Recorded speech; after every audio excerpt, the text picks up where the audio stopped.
This is long, but it's something I needed to get off of my chest. My husband, 36 male, and I, 36 female, have been together for 16 years and married for 14. We have 2 daughters who are 13, 12. About 3 months ago, I cheated on him with my coworker once and immediately regretted it.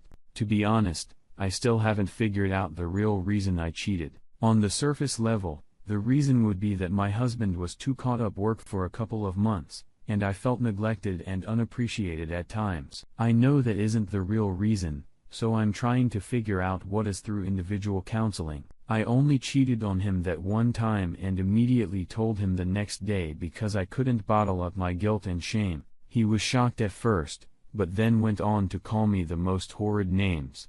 I deserved it. I deserved a lot more than that. I don't even know how it got to the point of me sleeping with my coworker. It started with innocent flirting.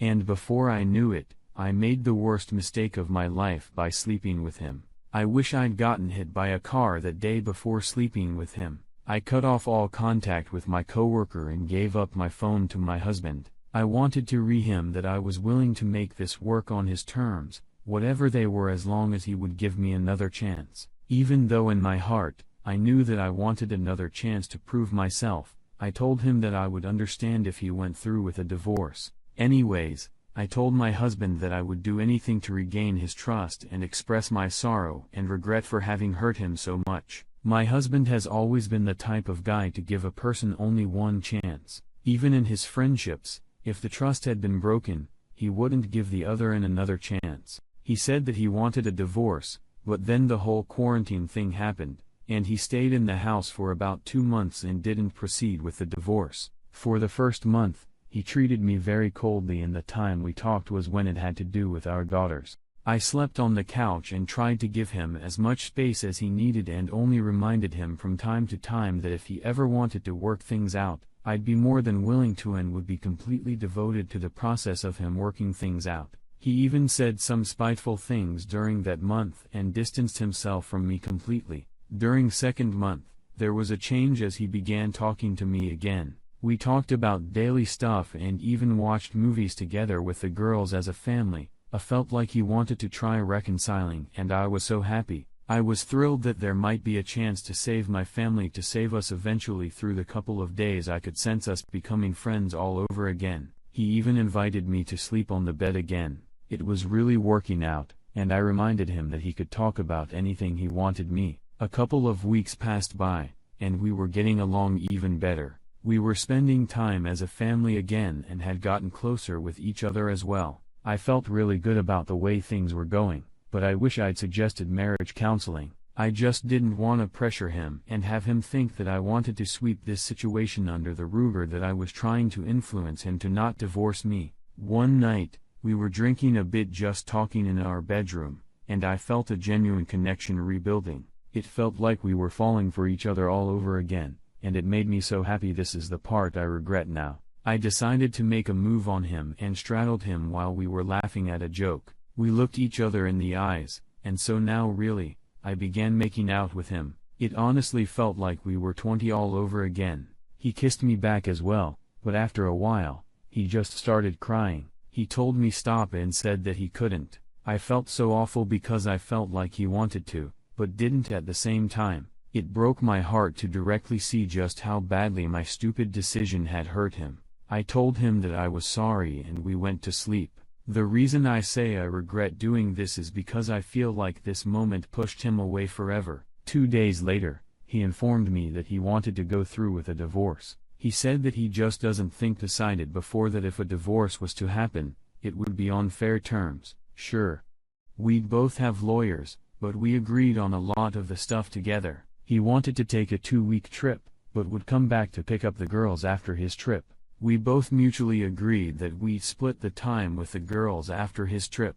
They would spend half of the week with him and the other half me. I even helped him pack up his stuff, and when we finished, I just bawled my out and we hugged it out. After his 2 weeks trip, he came back and it felt good seeing him again, but I knew it wasn't the same. He just smiled and we made small talk before he took the girls. We're both really good parents and want the best for our kids.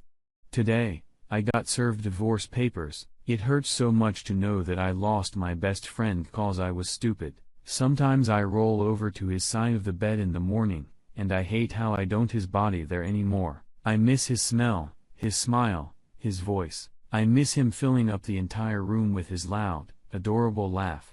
I miss him so much. The thing that hurts me the most in all of this is knowing how badly I hurt the person I love the most. I wish I could go back in time and undo what I did, but I can't. So now I am writing about it on Reddit while crying when there's nothing that I can do about it. I wish I could let him see for himself what I genuinely feel in my heart about how sorry I am and about how I would be the most devoted wife ever if he just gave me another chance. So let him know just how much I love him and that I'd literally do anything for him. The most perfect thing that ever happened to me. I wish I could get him back, but I know that I lost him forever. My 43 males, I 42 female wants to come back 3 years after leaving me and the kids. 3 years ago, my wife was planning on cheating with me with another man. I saw some of the signs and caught them sexting. She felt like our life wasn't what she wanted. We divorced, and she ended up leaving for the other man. Our 3 kids now, 15 meters twins, 12 female at the time, felt abandoned. I got the house and sole custody of the kids, and she didn't make much effort to see the kids. Granted, they didn't want to see her and were quite vocal about it. Since then, the kids seem to be doing better, but still I feel like they missed their mom, especially my younger twin boy. I've seen my ex-wife a handful of times since then, and I've moved on in the sense that I've slept with other women since then, but I'm not dating and don't plan on it until the kids are all done with high school at least. Recently, I learned the man my wife ran off with is now a bankrupt alcoholic abuser. She left him and went back to living with her parents. She came over this weekend when the kids were with my brother at his cottage and talked with me, basically pleading for me to take her back. How she made a mistake and lost her savings, the money from the divorce, her kids. She wants to work towards us getting back together and raising our kids together. I listened to her, but I didn't really say much, and she left back for her parents' house. The whole situation has my head spinning. On one hand, I want her back so much, and I think with time the kids would appreciate having their mom back. The other women I've been with are good, but there's always a feeling of something missing. But also I wonder if she only came back because that man became what he is today. Even if we get back together, I don't plan on getting married to her. At least not right away, and if we did, there would definitely be a print up. I do want her to stay with her parents and slowly integrate herself back into mine and my kids' life. There's also the problem with I don't know if I can even accept her. Part of me looks at her as used goods. I know that's bad. We probably need both couples and family therapy.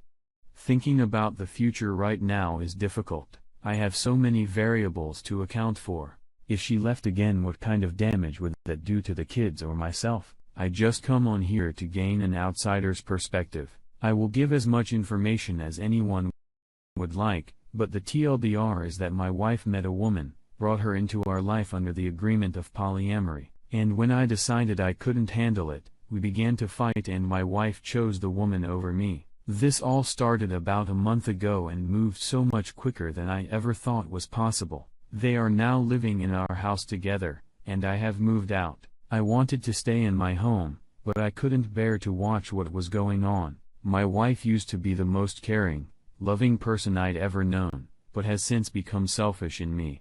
Here is the part that is going to probably make some people upset. But I do not believe my wife is gay. I believe that she sees beauty in the female body, and has bi tendencies but is straight. We had a very active sex life. She climaxed regularly and never gave any indication that she wanted to be with a woman. Even now when I ask her if she is gay, she says no. She tells me she is just happy and that all she knows is that she wants to be happy. I am completely destroyed. I can't believe how quickly she gave up on a marriage. I feel like because of the other person, she hasn't even had a chance to process what is going on. I know I need to let go and work on myself, but I'm having trouble just letting her go. Again, it happened so fast and just doesn't seem final for some reason. I know I should be mad at her for what she's done, but I deeply love her and that is getting in the way of any anger. I cannot concentrate on work. I do not sleep. I have to force myself to eat. I used to go to the gym 4 days a week and run the other days, but haven't done that since the start. I know I need to take care of myself, but I don't have the motivation to do so. We were married for 3 years, together for 8. We had been talking about having kids, going through names even, and talking about moving to be closer to family to do it. All she ever talked about was having a family, getting pregnant. She bought a home pregnancy test and started buying baby names books and sending me pictures of baby. I am 33 years old, and on September 24th, we put pen to paper and laid out the 1-year plan: move, start trying for a kid, and live happily ever after. 1 month later, she met a girl and gave up not only on our but said she didn't want to move or